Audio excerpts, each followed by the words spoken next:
मोठा प्रवास आहे। एका IITian इंटरव्ह्यूला येणं ही काही फार कौतुकाची गोष्ट नाही, कारण IITतले बरेचसे लोक दरवर्षी फायनल लिस्टला असतात। मात्र मारुतराव घुले पाटील कॉलेजचा असेल किंवा आमच्या निमराजच्या शाळेतला असेल, पहिला विद्यार्थी मी इंटरव्ह्यू पर्यंत आलोय। त्यामुळे मी त्या मोमेंटला स्वतःला बळ दिला, हिंमत ठेवली, इंटरव्ह्यू दिला आणि त्या ग्रुपमधून आम्ही दोघं जण सिलेक्ट झालो, तो IIT वाला आणि मी।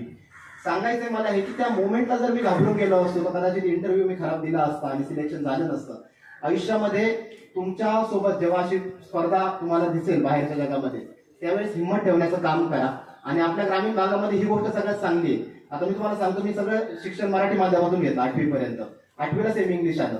मात्र ज्यावेळेस मी UPSCची एक्झाम दिली, मी इंग्लिश मधून दिली, मेन्स सुद्धा इंग्लिश मधून दिली आणि इंटरव्ह्यू सुद्धा मी इंग्लिश मधून दिला। तर सांगण्याचा मुद्दा हा आहे की आपल्यामध्ये काही कमी नसतं।